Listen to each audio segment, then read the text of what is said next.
Hello students, this video is about exponential functions. Exponential functions are functions where the exponent is a variable. So here's a parent function for exponentials. You can see f of x equals b to the power of x. And since the power here is an x, since the variable is an exponent, it's an exponential function. In this function, b is the base and x is the exponent.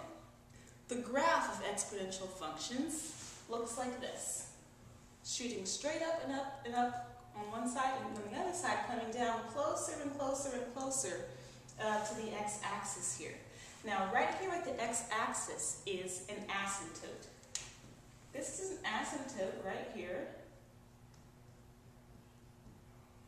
along the line y equals 0.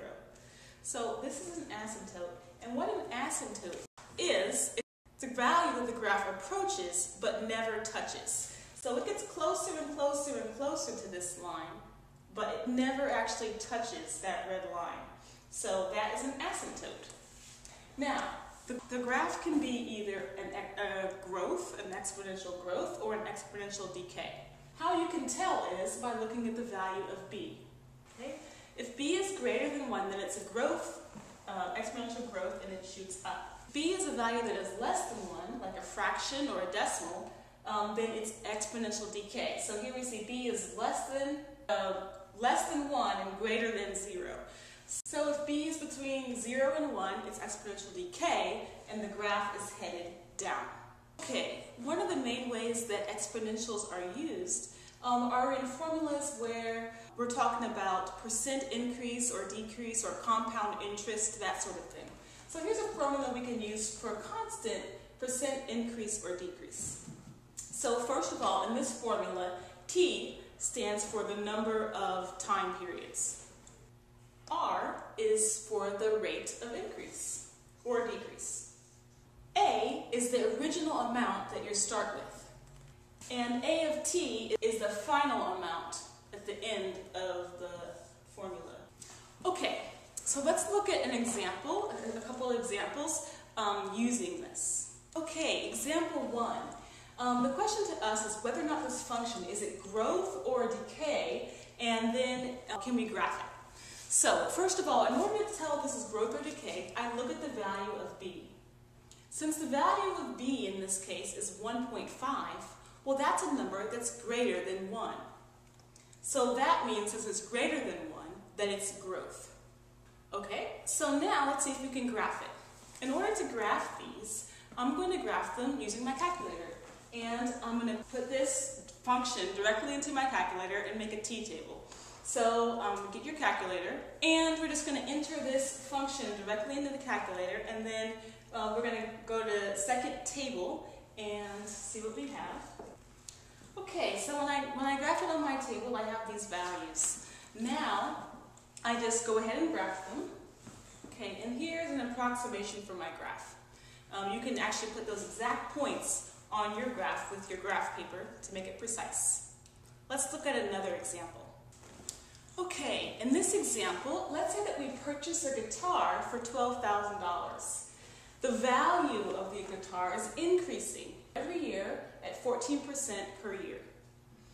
The question is, when is the guitar worth at least $60,000? In order to do this, I have been given the equation for constant percent increase. I'm going to plug in the values that I was given into the equation.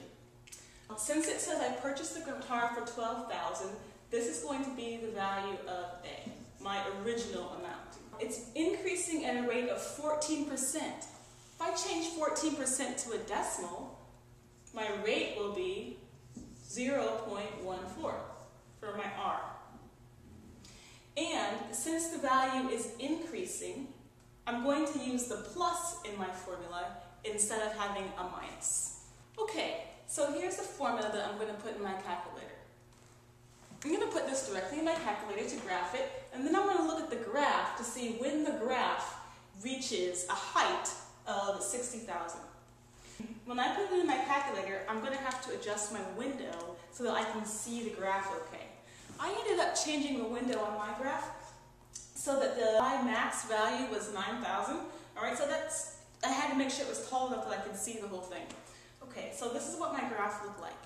The question is, when is the graph up to at least 60,000? So in order to find out when it comes up to about 60,000, I'm going to use the trace function on my calculator. So you can push the trace button, and you're going to get a little cursor, okay? And you're going to just move the cursor along the curve until you get up to 60,000. The closest I could get my cursor on my calculator was, using the trace, was at this point, 12.8, 60,032. That means that in approximately 12.28 years, the guitar will be worth more than 60,000. Okay, great. Let's try one last example. In this example, let's say that we have a new truck that is worth $28,000. But after you drive that truck off the lot, it begins to depreciate. And each year, it decreases in value by 9.5%. The question is, when is the value of the truck under $5,000? First of all, we're going to use the formula for constant increase. So you should memorize that. So the value of the truck is worth $28,000 in the beginning, so that's going to be our original amount A. 9.5%, we need to change that into a decimal, so that's going to be, R is going to equal 0.095. That gives us the equation.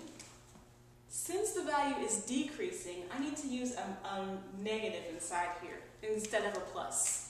Okay, so now I can graph it. So the graph of my equation looks something like this. I'm going to use the trace button on my calculator to see when it is under 50,000. And the closest I could really get it was 495.9.